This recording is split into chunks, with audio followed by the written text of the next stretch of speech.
Hola, buenos días. Este será un video tutorial sobre cómo estructurar oraciones en inglés, basándonos en el típico Simple Present Other Verbs. El presente trabajo forma parte de un proyecto interdisciplinario de las materias Inglés 2 e Informática 2. Bueno, comenzaremos explicando en qué consiste el tema Other Verbs. El contenido de Other Verbs abarca el verbo auxiliar do or does y la regla del third person singular, que se usa para conjugar verbos a la tercera persona del singular. Por lo tanto, pasaremos a explicarlo.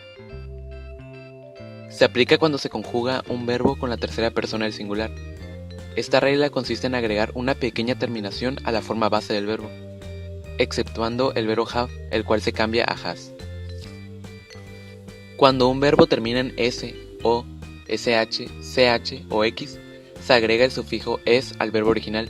En cambio, cuando el verbo termina con y, antecedido por una consonante, se quita la y y se sustituye por el sufijo es.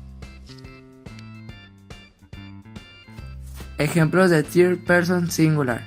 He always plays video games. She watches TV every night. It flies through the sky. He has some pot in the backpack.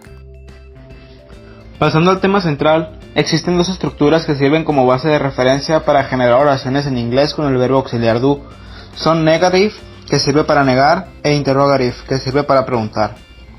Ambas tienen una estructura propia que se debe seguir para que la oración tenga sentido y coherencia. Antes de todo, debemos decir que el verbo auxiliar do tiene dos variaciones, dependiendo del sujeto con el que se conjugue.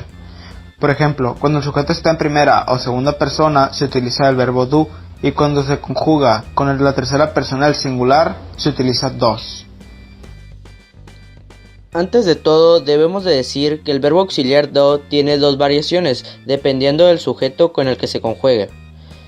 Cuando el sujeto está en primera persona o en segunda, se utiliza do, y cuando se conjuga en tercera persona es does.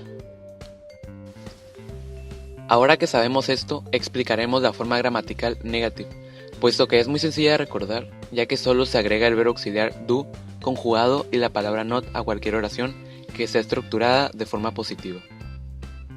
La fórmula es subject más auxiliary verb, obviamente este conjugado, más not, más main verb y por último el complement. Hay que recordar que el main verb debe estar en base form, eso quiere decir que no estará en third person singular. Algunos de estos ejemplos serían I don't play video games, she doesn't know how to cook, he doesn't play guitar, it doesn't bite, etc.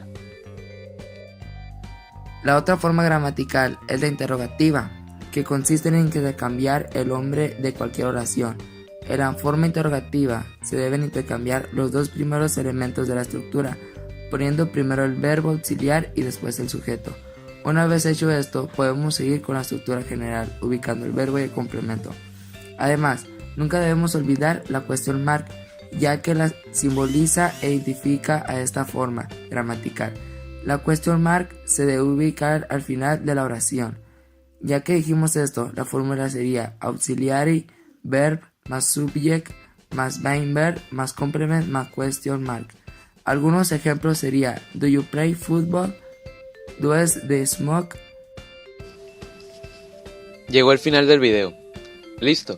Con esto concluimos este video tutorial de cómo estructurar oraciones en Simple Present, usando el verbo auxiliar do, tomando en cuenta la regla de la tercera persona en singular y los tres tipos gramaticales que existen. Esto fue todo de nuestra parte. Esperamos que les haya gustado el video, hayan logrado entender el tema abordado y sobre todo lo más importante puedan poner en práctica lo aprendido. Cómo estructurar las oraciones correctamente y aplicar de manera eficiente la regla de la tercera persona en singular y demás. No olviden suscribirse, darle like y activar la campanita para recibir todas nuestras notificaciones. También pueden seguirnos en nuestras redes sociales que quedarán aquí abajo.